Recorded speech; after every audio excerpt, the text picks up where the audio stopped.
What really separates winners from losers? It's tempting to point to effort, intelligence, or even sheer willpower. And of course, these things matter. But we cannot have an honest conversation about this divide without first acknowledging a difficult truth. The game is not played on a level field. We like to tell ourselves stories about merit, about how the hardest working, most talented people rise to the top, that the best ideas win, that the smartest students succeed, that the most determined entrepreneurs break through. But when we zoom out and look at the bigger picture, a different story emerges. The starting point matters, and for many it matters more than anything else. Some people are born into homes filled with books, filled with conversation, filled with the quiet, invisible privileges that come with stability, support, and time. Others are born into chaos, struggling schools, unstable families, neighborhoods marked more by survival than ambition. It's not that talent or potential is distributed unevenly, it's that the chance to develop that talent is. When we look at the lives of those we call winners, we often find a set of early conditions that gave them room to grow. A parent who could afford to stay home, a school with well-paid teachers and small class sizes, a mentor who saw something special and had the time and resources to cultivate it. All of this creates a foundation, sometimes so quietly that it's mistaken for individual brilliance. Meanwhile, others must claw their way forward with none of these advantages. A child who's moving between homes or caregivers isn't thinking about a college application, he's thinking about dinner. A teenager working a part-time job to help pay rent isn't taking coding classes on the weekends. And when we pretend these stories are about effort alone, we miss the deeper, more uncomfortable reality. People are often working just as hard, sometimes harder, from radically different starting lines. Think of it like a race. If some runners are beginning 50 meters ahead, we can't be surprised when they cross the finish line first. And yet when they do, we celebrate them as though they all started in the same spot. That's not meritocracy, that's mythology. It's not that the winners are unworthy. Many are hardworking, capable and driven, but the problem lies in the narrative we build around their success. The idea that it was purely earned. When we fail to see the scaffolding that holds some people up, we begin to believe that those who fall behind must have done something wrong. That they didn't try hard enough, that they simply weren't good enough. This is not only false, it's cruel. And this misunderstanding shapes our policies, our institutions, and even our parenting. We pour resources into children who are already far ahead, reinforcing their advantage. We design admission systems and internships and hiring practices that reward polish over potential, connections over competence. And then we wonder why mobility is so elusive. This is not an argument for cynicism. It's an argument for clarity. If we want to build a society where success is truly earned, then we have to do the hard work of leveling the field. That means investing early, especially in children who start furthest behind.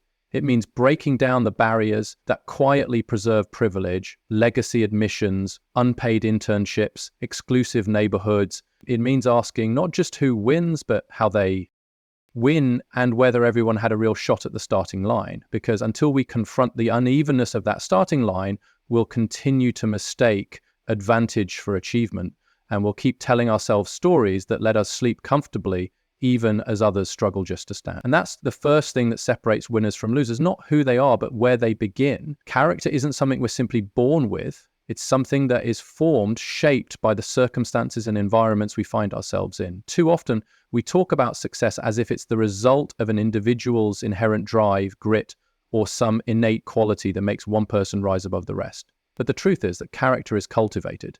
And this cultivation doesn't happen in isolation. It's a process that begins early and is deeply influenced by the communities, families, and schools that surround us. Look at it this way. We often hear the phrase, pull yourself up by your bootstraps, as if success is merely a matter of individual willpower. But if you have no boots and no straps to pull, how can you begin? The reality is, some people are born into environments that provide everything they need to succeed. Stable families, access to quality education, and a sense of direction. These are the fertile grounds where grit and determination can take root and grow into something truly remarkable. For those who aren't so lucky, however, the journey can feel almost impossible. The environment you're raised in has a profound impact on shaping your character.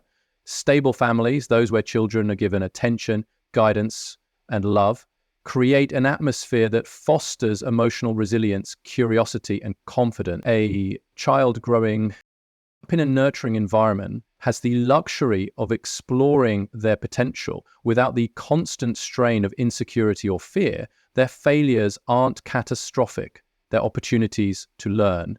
They're equipped with the emotional tools to bounce back, to keep going despite setbacks, and to face challenges with perseverance. In contrast, children raised in environments marked by instability, whether it's family dysfunction, financial hardship, or community disarray, can struggle to develop these same tools. If survival becomes the focus, the capacity to build self-discipline and resilience becomes a distant second priority. There's simply no emotional bandwidth left for those higher order skills of success when you're focused on navigating daily chaos. Without consistent guidance and support, it's easy to lose track of long-term goals. Without a solid foundation, it's harder to bounce back from failure and easier to give in to despair. Character, in many ways, is a luxury. And it's a luxury that's not always equally available to everyone. But it's not just about a stable home life. It's about the larger community too. Schools play a pivotal role in shaping character. The messages we receive about effort, success, and failure from our teachers and peers influence how we see ourselves and our potential. When children are constantly told they can't succeed or that their background will always hold them back, they begin to internalize those messages. This is where resilience can be stifled before it even has a chance to grow. The challenge becomes not just about trying to succeed, but about believing that success is possible in the first place. Moreover, the idea that character is something that can be formed requires us to rethink the way we approach education and social systems. It's not just about academics or hard skills. It's about fostering a culture that values persistence, emotional intelligence, and learning from failure. This means teaching kids that it's okay to fail.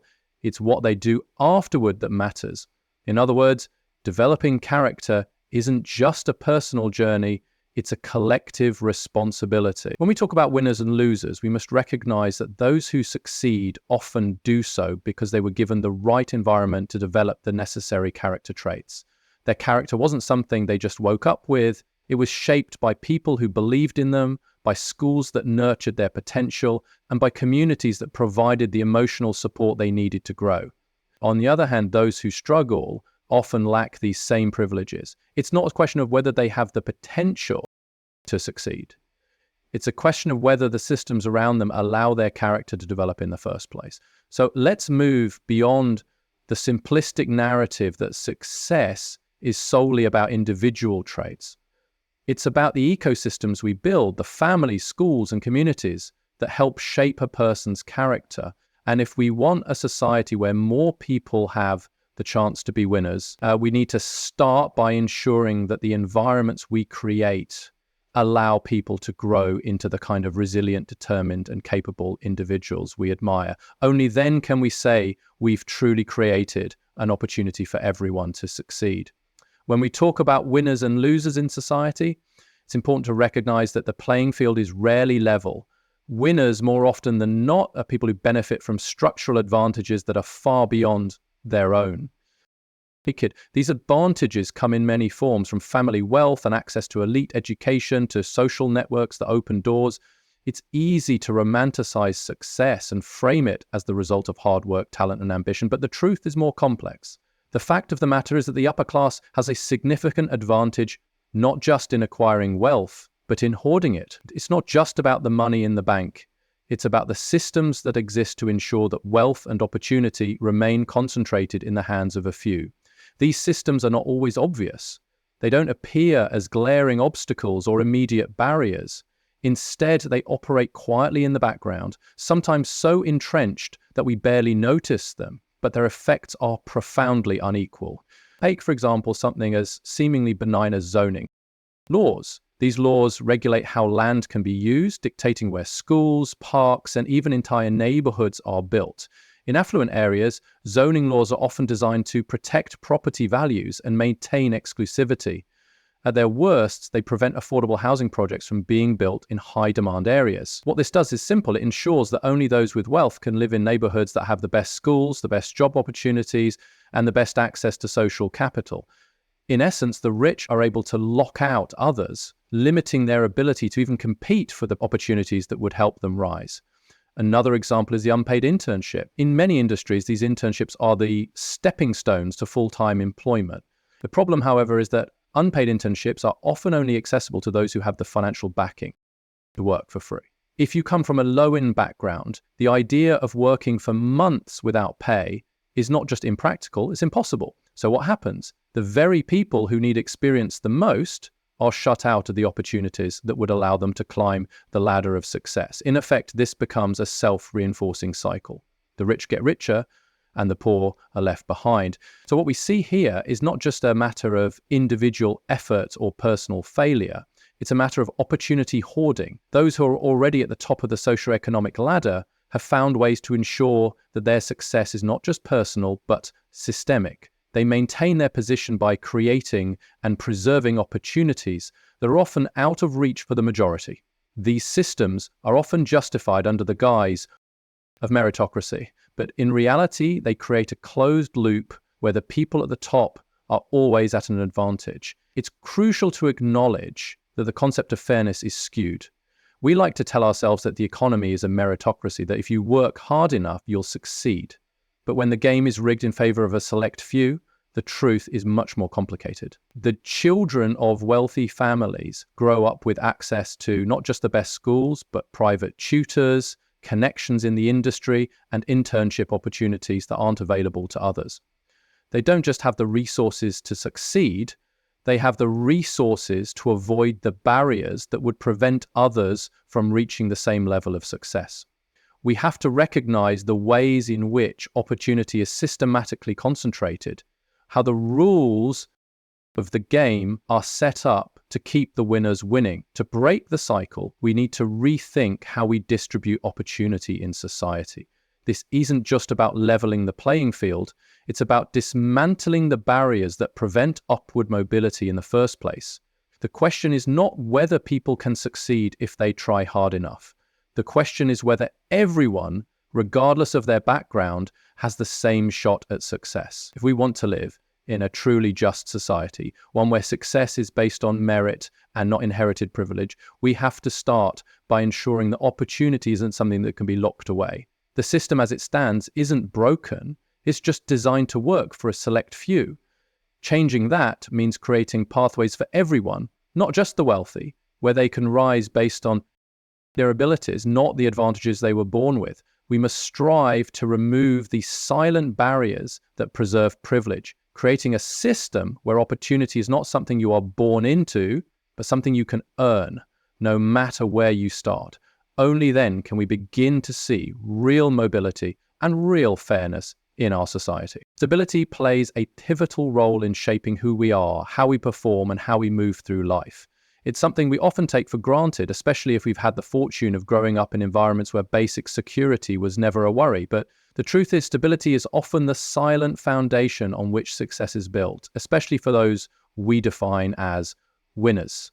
It's easy to get caught up in the myth of the self-made individual. We love the stories of people who rise from nothing, overcoming overwhelming odds. They become symbols of perseverance, grit, and resilience. But if we peel back the layers of these stories, we begin to see that often the biggest factor in their success wasn't just their internal drive, it was the stability they had around them, whether in the form of a supportive than inward, trying to solve immediate survival problems. Stability allows them to develop a sense of confidence in the world. They're less distracted by stressors like housing instability, food insecurity, or constant relational turmoil at home. They grow up believing the world is a place where they can make things happen, not a place where they have to simply survive. Take, for example, a child growing up in a home where both parents work together to create a nurturing and supportive environment. The stability that comes from knowing that one's parents are there, physically and emotionally, goes far beyond just basic provision. This kind of environment allows children to build the emotional resilience they need to take risks, fail, and try again. When kids know their parents are invested in their success, they can take bigger, bolder steps. And this, of course, doesn't mean that a child from a single parent home or from a less stable background can't succeed. The research overwhelmingly shows that these children face added hurdles when it comes to emotional regulation, academic performance, and social development. Educational outcomes are deeply connected to family stability as well. Children raised in homes where stability exists, whether through consistent parental involvement, financial security, or a peaceful, supportive environment, are more likely to excel in school. And we know school is often the key to success. Without a solid foundation at home, though, even the best educational systems may not be enough to bridge the gap. Stable families are better positioned to invest time in homework, provide the necessary resources for after-school activities, and navigate the school system effectively. Those in unstable situations may be distracted by pressing issues and simply lack the bandwidth to be fully engaged. Furthermore, stability doesn't just affect a child's performance in school. It shapes their social skills, their ability to form relationships, and their sense of mental well-being. Without the constant chaos of instability, a child has the space to develop a positive self-intelligence and the emotional intelligence needed to navigate the complex world ahead. This emotional grounding allows for a level of focus and clarity that's hard to achieve under constant stress. But perhaps one of the most powerful ways that stability impacts success is through the creation of mental and emotional resilience. Winners don't always win on their first try. They fail, they stumble, they face setbacks, but they are able to bounce back, learn from their experiences, and continue pushing forward. Resilience is the ability to withstand and recover from adversity.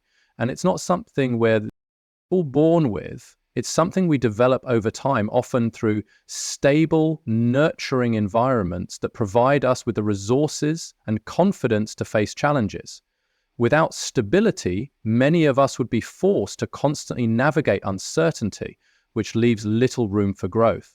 It's hard to innovate or try new things when you're worried about your next paycheck or where you're going to sleep. But when you have stability, you can afford to take risks, knowing that if you fall, you'll have the support to get back up. This is the core of success for many winners. They can afford to fail because they know they won't be abandoned when things go wrong.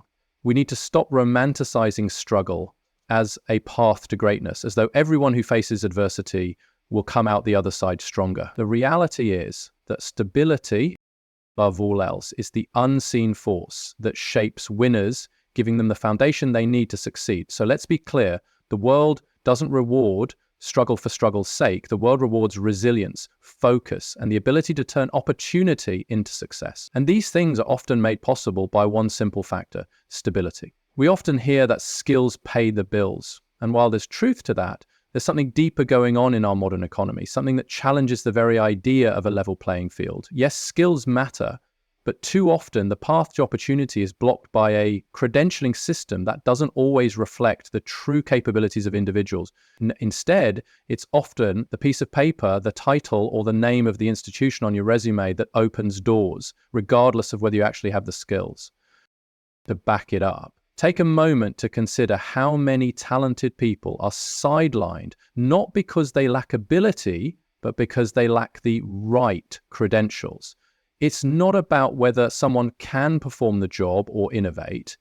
It's about whether they can jump through the hoops of an educational system that prizes degrees over practical experience. In the world of work today, too many are being told that a degree, often from an elite institution, is the only acceptable proof of their worth, despite the fact that many of these institutions are increasingly disconnected from the real skills needed in today's economy. What's worse is that this credentialing system disproportionately favors those who already have access to resources.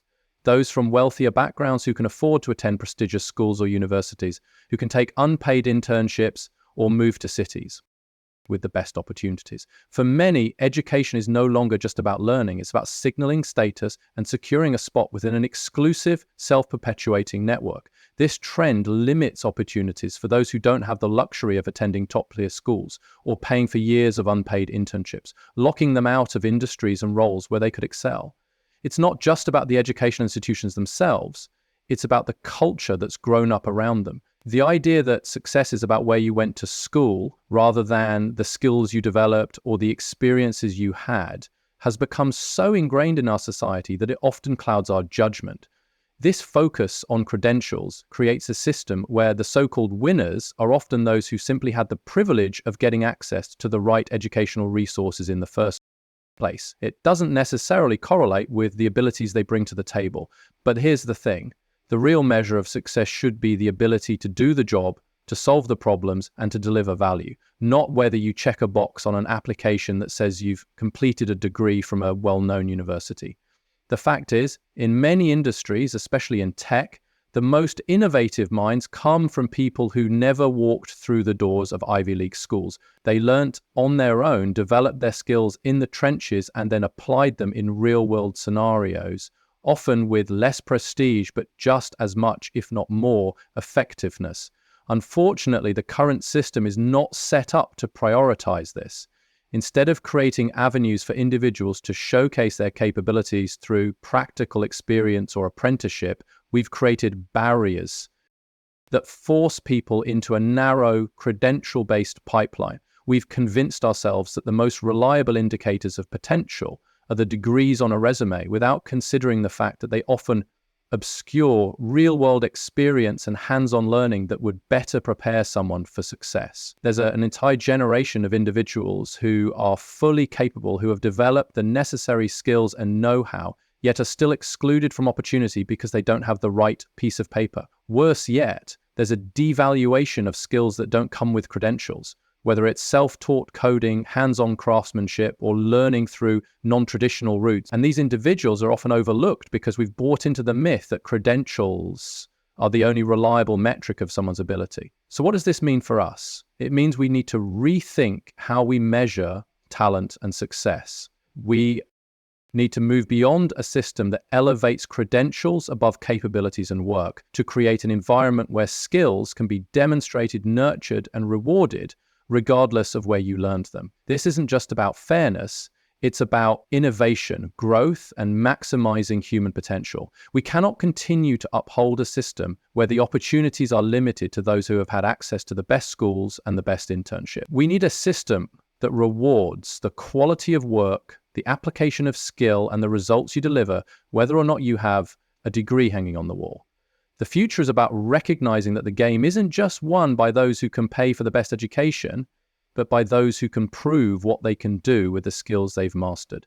And the sooner we embrace that, the more open and dynamic our opportunities will become. This is the kind of system that fosters real winners, not the ones who were just lucky enough to have the credentials. Let's talk about social mobility, the true litmus test of a just and fair society. You see, too often we focus on the outcomes. Who won? Who lost? Who's rich and who's poor? But what we should be asking is how many people from disadvantaged backgrounds actually have the opportunity to rise up, to transcend the circumstances they were born into.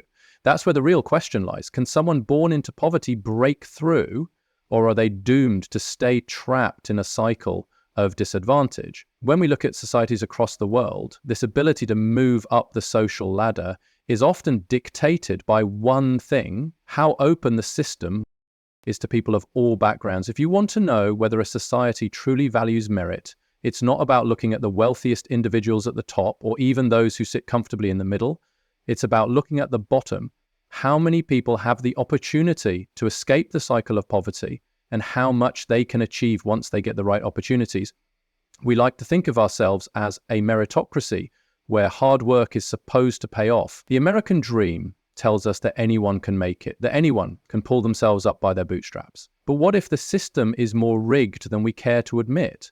What if the game is so unfair that the deck is stacked against certain groups from the very start? Consider this. Someone born into a wealthy family with access to private schools, elite networks, and financial stability is not starting from the same place as someone born into poverty. That person has resources, a safety net, a community of influential people who can guide their path. Meanwhile, the person born into poverty might have fewer resources, no safety net, and little access to those same networks. They have to work harder just to get a seat at the table, while the other person can often step into the room without the same struggles. This doesn't just happen by chance, it's the product of structural advantages passed down from one generation to the next. But the real tragedy is when people are denied the opportunity to rise, when their potential is suffocated simply because of the circumstances of their birth. When we close the doors to social mobility, we're essentially saying that some people's dreams don't matter, that their efforts don't count. And that's a deep flaw in how we understand opportunity in this country. In a fair society, a person's future would be determined by their talents, their abilities, their work ethic, not by where they were born, or what color their skin is, or how much their parents earn. It should be about how much they can contribute, how much they can grow. But the system we have in place doesn't always allow for that. Instead, it locks people in, limits their possibilities, and makes success feel like a game that only a few are allowed to win. What we need is to create a system where social mobility is not just a dream, but a reality. We need to invest in the people at the bottom, giving them the tools and opportunities they need to climb up. It's about access to good education, yes, but it's also about addressing the other barriers, like access to affordable housing, healthcare, and meaningful work that hold people back. It's about ensuring that, no matter your starting point, you can have a chance to reach your full potential. This means breaking down the systems that concentrate privilege in the hands of a few.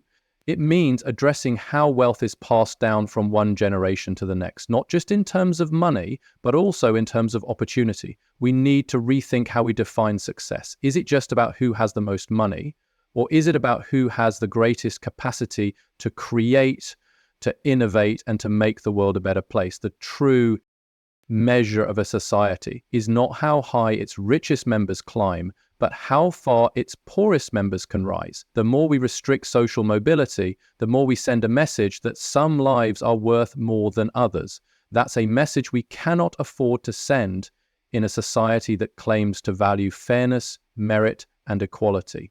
In the end, creating a truly meritocratic society isn't just about giving everyone a fair shot at the top. It's about creating the kind of society where people can rise regardless of where they start, where the promise of a better future is not a fairy tale, but a tangible reality for everyone. Until we achieve that, we can't say we've truly built a fair society or a system that rewards hard work and talent equally. And so the challenge before us is clear. How do we build a society where social mobility is not just possible,